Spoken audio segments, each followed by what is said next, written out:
La Chambre des communes commencera ses séances d'automne. D'ici la fermeture de la Chambre pour les vacances de Noël, nous siégerons pendant 11 semaines. Cela fait suite à une séance de 4 semaines à la fin mai et en juin, où nous avons commencé à travailler rapidement après l'élection du printemps. Les Canadiens nous ont transmis un message très clair lors de cette élection. Ils veulent que leurs représentants politiques agissent rapidement sur ce qui compte pour eux et non pas jouer à des jeux partisans. Nous sommes venus à la Chambre en mai avec ce désir et cette demande des Canadiens en tête. Nous croyons que c'est le moment d'accomplir de grandes choses à une échelle et à un rythme qui ne s'était pas produit depuis des générations. Je suis heureux de constater que ce sentiment d'urgence s'est reflété dans la façon dont la Chambre et le Sénat ont adopté le projet de loi C5, la loi sur une économie canadienne visant à éliminer les barrières commerciales interprovinciales et à accélérer l'approbation de grands projets. Notre priorité est de bâtir une économie plus forte pour tous les Canadiens. Et cette législation n'est que la première étape, parmi tant d'autres. Depuis notre élection, notre gouvernement n'a pas chômé. Voici quelques-uns des points saillants. Here are some of the highlights. We canceled the consumer carbon tax, bringing down gas prices for Canadians. We cut taxes for every single taxpayer in the country, delivering tax savings for more than 22 million Canadians on Canada Day. That tax cut is now saving a two-income family up to $840 a year. We opened the new Major Projects Office as a single point of contact to get nation-building projects built faster by streamlining and accelerating regulatory approvals. We held 3 summits to engage First Nations, Inuit, and Métis leadership on their priorities. We launched the most comprehensive Buy Canadian program in our country's history. Through this, we can, and we will, create more jobs for workers in the steel, aluminum, and forest sectors. On international trade, we have begun the steps on a road that will obviously not be easy, but that we must embark upon. The actions taken by the United States have not simply created a transformation of the global trading system, it is a rupture, and Canada will respond by diversifying its trade and its capacity to trade worldwide. And on housing, just yesterday, you saw the launch of the Build Canada Homes program to rapidly accelerate the pace of housing construction in the next decade. As we gather back in Ottawa today, it is important to reflect on the political landscape that lies before us.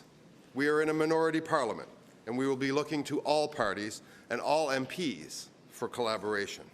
There's a lot of work to do this fall, and this place works best when we work together. For our part, we will govern responsibly and work with politicians from all sides of the House. We'll put politics aside and put the interests of Canadians first. Where there is constructive criticism of our agenda with responsible alternative policies, we will listen. That means we are also looking to the opposition to conduct itself responsibly. I am under no illusions about what we face with the Conservatives under the leadership of Pierre Poilievre. In the last Parliament, Mr. Poilievre's approach was far from responsible. In fact, he shut down Parliament for weeks on end last fall, as I'm sure you all remember. He thought, and hopefully no longer thinks, a bad day for the government was a good day for the opposition. But this is not how this country runs. We need more good days for Parliament. And increasingly, Canadians are of the view that a good day for Parliament is when parties work together. M. Poilievre croit qu'une mauvaise journée pour le gouvernement, c'est une bonne journée pour l'opposition. Mais de façon croissante, les Canadiens jugent et estiment que le Parlement doit fonctionner, doit mieux fonctionner. Et le Parlement fonctionne mieux quand les partis collaborent. Nous allons aussi tendre la main au Bloc québécois, au nouveau Parti démocratique. Ces 2 partis auront aussi à faire des choix et auront la main tendue et une disponibilité et l'écoute du gouvernement en ce qui a trait à une pleine collaboration avec eux et avec leurs objectifs. But Canadians did make a choice in this election. They turned to Prime Minister Mark Carney to lead their country at this time of crisis at home and around the world. This session will see the return of Mr. Poilievre from what he's been saying. The lyrics might have changed, but the music stays the same. Three-word slogans so far and a lot of angry rhetoric. For my part, as Leader of the Government in the House, I'll work hard to get things done in Parliament. Last week, the Liberal caucus met in Edmonton. All of us, Prime Minister Carney, every member of the Cabinet and every member of the Liberal caucus agreed that our first priority going forward is to work for Canadians. Here on Parliament Hill, we're committed to moving forward with bills on a wide range of fronts. In the coming days and weeks, we'll propose and debate important legislation that was introduced in the spring sitting. This includes Bill C2, which extends, Bill C3, which extends citizenship by descent to people in a way that is inclusive and protects the value of Canadian citizenship. Bill C2, which will keep Canadians safe by ensuring law enforcement has the tools to keep our borders secure and, importantly, enhances the fairness and the efficiency of our immigration system. Bill C4, which delivers the middle-class tax cut to provide tax relief to millions of Canadians, and which eliminates or reduces the GST on many new homes for first-time homebuyers. And Bill C8, which protects Canadians and bolsters cybersecurity across the financial, telecommunications, energy, and transportation sectors. Now, that's just a start. D'autres projets de loi importants seront bientôt présentés dans cette Chambre. Nous allons nous attarder à des projets de loi importants visant à sécuriser nos communautés et à combattre le crime. Nous allons débattre de projets de loi qui vont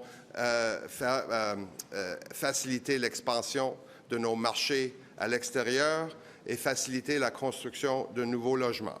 Ce sont des projets de loi que nous avions promis lors de la campagne électorale du printemps dernier. Et une fois présentés, les ministres responsables, évidemment, en parleront en détail. Finalement, et aussi cet automne, le ministre des Finances, M. Champagne, présentera un budget en octobre. Je ne vais pas entrer dans les détails de ce à quoi s'attendre. Le Premier ministre et le ministre des Finances ont tous deux souligné l'importance de ce budget, comme moi je l'ai fait hier. Le message pourtant est clair. Nous allons réduire les coûts. Nous rendrons le gouvernement plus efficace et efficient. Nous dépenserons moins afin d'avoir la capacité d'investir dans les initiatives qui libéreront le potentiel économique, le vaste potentiel économique du Canada. Notre gouvernement considère ce budget avec le sérieux qu'il mérite en ce moment critique de notre histoire. Pour ma part, je crois qu'on peut compter sur lui pour être responsable, ambitieux et tourné vers l'avenir. Donc j'attends avec impatience le débat au Parlement qui aura lieu sur le budget et l'ensemble des débats que nous allons avoir dans cette Chambre. Et en résumé, nous avons beaucoup de travail à faire. Dès aujourd'hui, de notre côté, les députés du Parti libéral sont impatients de commencer le travail. Donc, je serai très heureux de prendre vos questions. Vous avez dit que vous tendez la main au Bloc québécois et au NPD. Dans les précédents gouvernements minoritaires, on sentait de la part des libéraux cette intention de donner quelque chose à l'un ou l'autre des partis en échange de leur vote. Est-ce que vous êtes encore dans cet état d'esprit quand vous parlez de responsabilité et que les citoyens veulent voir le Parlement travailler ensemble? Nous sommes ailleurs. Nous sommes à un moment très, très critique de notre histoire. De grandes initiatives seront proposées. Nous espérons que ces partis et l'ensemble des députés trouveront dans nos propositions des mesures et des choses qu'ils pourront appuyer. Mais ce que j'ai dit au Bloc et au NPD et même aux conservateurs, c'est vous voulez changer le libellé ou des bouts de projets de loi, bien, venez nous voir. Nous allons faciliter des rencontres, des échanges avec le ministre, avec les secrétaires parlementaires, et on va considérer vos demandes. Mais l'objectif demeure le même. On a un énorme défi devant nous, tant du côté domestique que du côté international et commercial, et nous allons évidemment poursuivre dans cette veine. Mais le côté très transactionnel, dire, OK, tu me donnes tes votes au budget, mais tu vas avoir ton programme d'assurance médicaments. On n'est plus là? Bien, je ne pense pas que... je pense que les objectifs doivent se justifier par eux-mêmes. On n'est pas ici pour faire du marchandage. On est ici pour gouverner dans le meilleur intérêt des Canadiens et des Canadiennes. et c'est ce que nous allons faire. Moi, je ne pars pas avec l'hypothèse que ça prend une chose pour avoir l'autre chose. Je pense qu'on doit s'entendre sur les objectifs. So how do you expect to get bills through Parliament, particularly the budget, if you're not willing to make those kinds of trades?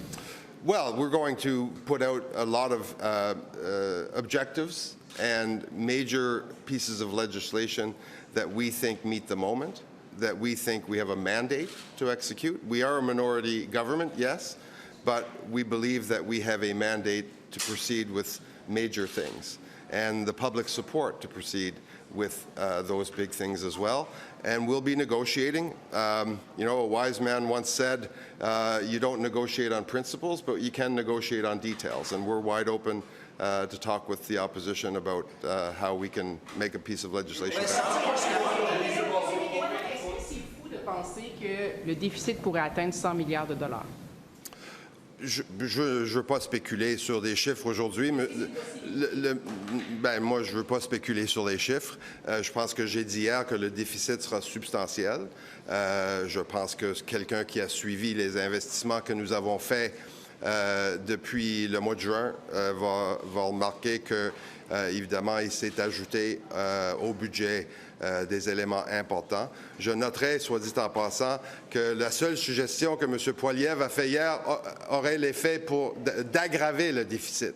Donc, on n'entend pas grand-chose du côté de l'opposition officielle qui nous permettrait de mieux gérer le déficit. D'ailleurs, il se propose d'aggraver le déficit. Évidemment, le ministre des Finances va revenir avec ses projections et on va l'attendre. Reasonable ideas from other parties over the last couple of weeks. Mr. Poilievre has put forward a number of things he wants to bring forward, such as the 3 strikes you're out rule for repeat violent offenders and changes to self-defense in the home where any use of force is presumed to be justifiable. Do any of these things Mr. Poilievre is saying hit the government's bar for reasonable? Well, Mr. Fraser, I think, has outlined a series of measures that we'll wait to see the bills when they're proposed in Parliament. But I think what you can expect to see from the government is a significant initiative with respect to crime, with respect to all sorts of crimes in this country, hate crimes, violent criminals, and a pretty comprehensive approach to making our communities safer. Why are you ready until next month to move forward with the bail reform? And it doesn't look at 3 strikes you're out. So there's going to be criticism from the opposition.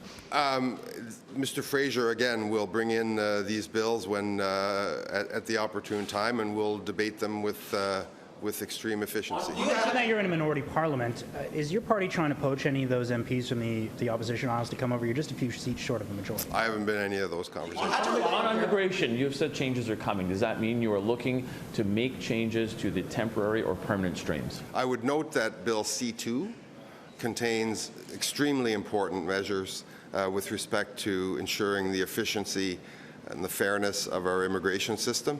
I do want to highlight those because Bill C-2 is currently before Parliament.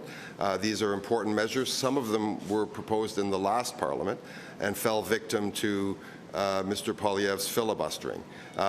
Immigration is an important part of our government's agenda. We want to attract the best and the brightest, but it is also important that we straighten out some of the features of our immigration system, and we're proposing to do that in legislation. We're hoping the opposition will look at that very, very speedily and efficiently. So you won't go beyond C2, what's in C2? You're not going to have further? I'm not going to speculate on further measures, but I do want to punctuate the fact that we have extremely important immigration measures before Parliament currently. Partenaires autour de la table. Comment pensez-vous sérieusement réussir à aller chercher l'appui pour un budget qui présente à la fois des coupes dans l'appareil gouvernemental, puis, ce que vous venez de dire, un déficit qui serait substantiel? Qui réellement va venir vous appuyer dans ce budget-là? Ça va être un budget responsable. Ça va être un budget qui qui va être le reflet de beaucoup de travail du côté de l'appareil gouvernemental. On va rendre plus efficace le gouvernement. On va avoir des choix difficiles. Je pense qu'on a été très, très clair là-dedans. Mais on va aussi investir. On va aussi bâtir pour régler notre problème de déficit. Il faut, oui, assurer que l'argent des contribuables soit bien investi, mais il faut aussi que l'économie grandisse, qu'on ait une croissance économique pour que les revenus augmentent. Et c'est sur quoi nous allons nous attarder. S'il y a des bonnes suggestions, cependant, du côté des oppositions, on serait très, très heureux de les entendre. Comme je viens de dire, M. Poilievre a fait une suggestion hier, mais malheureusement, c'est une suggestion qui ferait aggraver le déficit. Vous parlez beaucoup de M. Poilievre. Retour à la Chambre, vous attendez à quoi de son retour sur l'impact, la dynamique des travaux? Bien, c'est comme j'ai dit, les paroles ont quelque peu changé, mais la musique, non. Nous n'entendons pas un changement de ton. Et c'est ce que déplore, je pense, bon nombre d'électeurs conservateurs au Canada.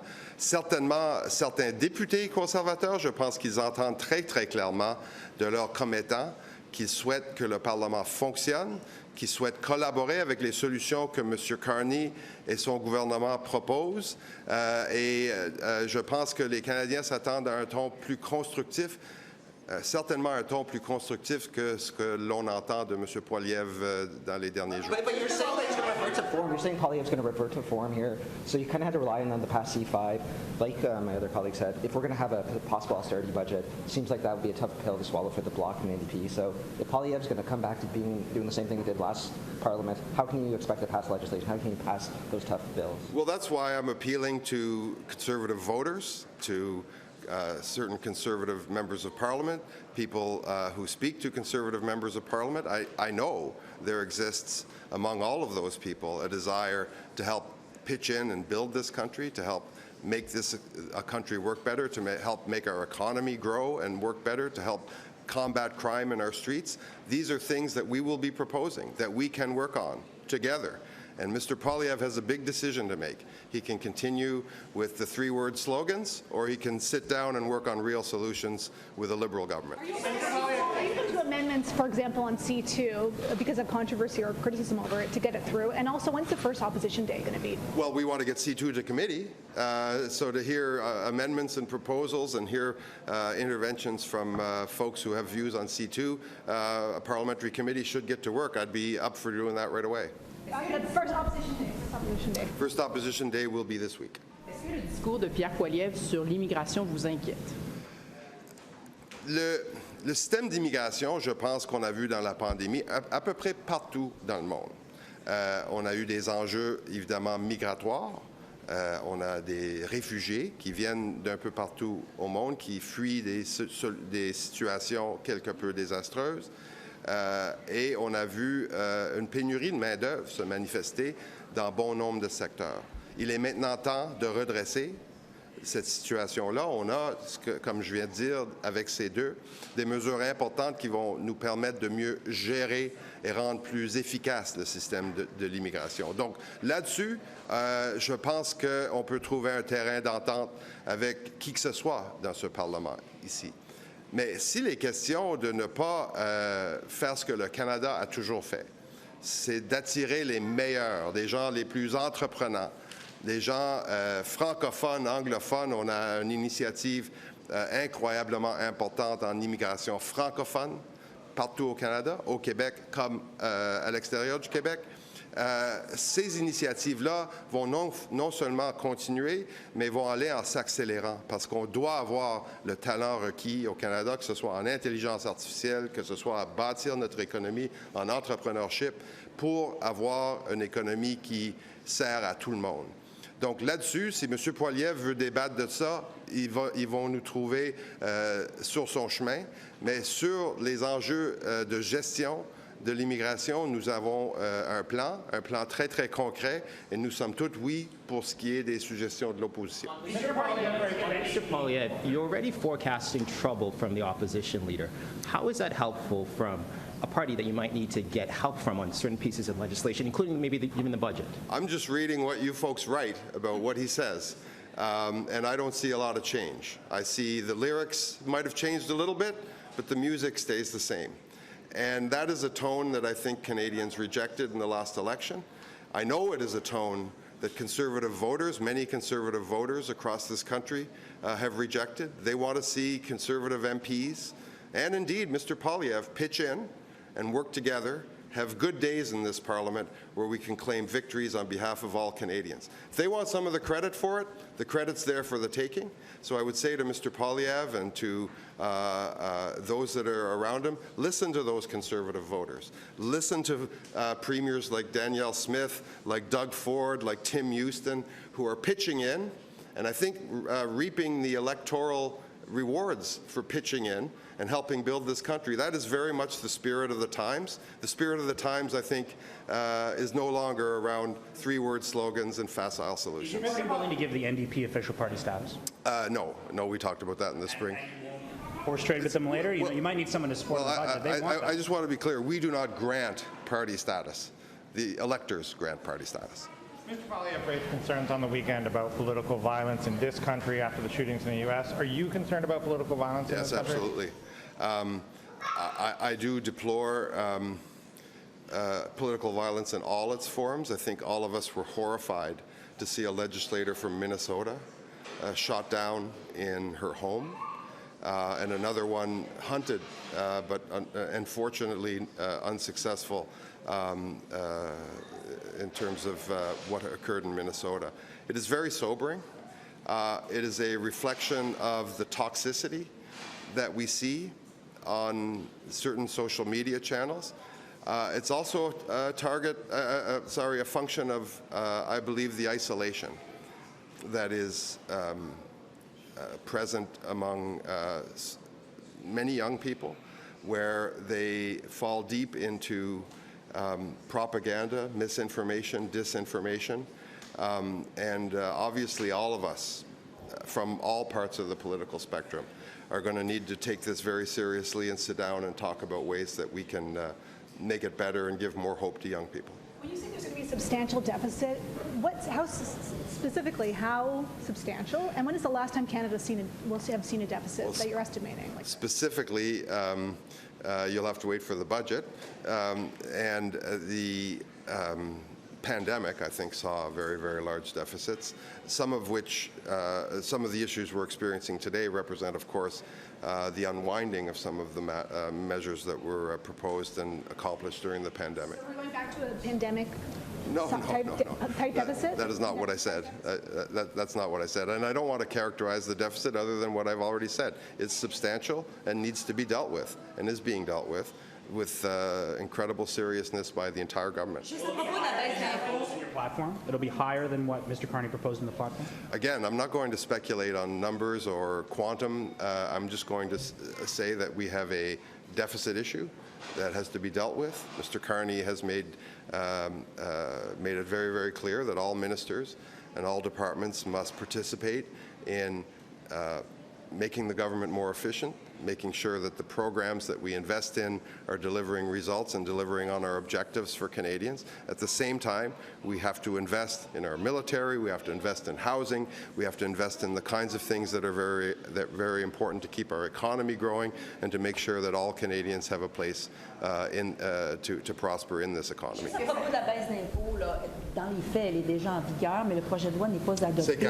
Oui, c'est ça. Dans quelle mesure vous vous sentez pressé, compte tenu de ce qui a pu arriver avec le changement au taux d'inclusion du gain capital? Oui, bien évidemment, il faut que ce soit entériné par le Parlement et ce le sera. Est-ce que vous vous donnez un objectif dans le temps? Non, mais il faut que ce soit cet automne, forcément. Est-ce que le budget et le déficit substantiel va marquer la fin de votre lune de miel? Moi, écoutez, je ne sais pas si on peut dénoter des changements d'époque ou d'ère. Tout ce que je vous dirais, c'est que gouverner, pour les raisons qui viennent d'être évoquées, gouverner s'avère très, très compliqué. On a de grands défis. Il est difficile à trouver des consensus chez les gens au niveau de la population. Nous allons proposer des solutions. Nous allons faire de grandes propositions et j'espère que le ton sera collaborateur dans ce Parlement-là. Et le partenaire de danse le plus probable, ça risque d'être qui? NPD, Bloc? Oh, je ne sais pas. Ce sera du cas par cas. Mais je pense que les gens de partout dans la Chambre des communes doivent absolument bien lire le signal que les gens s'attendent à ce que l'on collabore et ce que l'on propose des solutions innovantes, des solutions concrètes pour régler les grands problèmes. Nous avons proposé un éventail de mesures tout au long de l'été qui vont servir à atteindre les grands objectifs que nous nous sommes fixés. Et j'espère que les autres partis seront au rendez-vous. Merci beaucoup. Canadians who were voting for you and Mr. Carney, who said that he will take care of the economy, and now you are clearly preparing the groundwork for a substantial deficit and austerity, things that Canadians may not have voted for last spring. Oh, I think we were very realistic. I mean, Canadians certainly had the full financial picture for the previous fiscal year. They know what we're facing. We've been very, very clear about the investments that we intend to make, and I would challenge the premise of your question. We are dealing head-on with the major issues in our economy, whether it's diversifying trade, whether it's... In terms of what you're telling Canadians, austerity, that is not anything that we had heard in the campaign. And these substantial deficits, not what we heard in the campaign. We talked about spending less and investing more. And that's exactly what we continue to talk about. Canadians expect their tax dollars to be spent by the government with maximum impact. And maximum impact today means combating crime, means building houses, means diversifying our trade and growing the economy so that young people can find a place to prosper in Canada. Merci.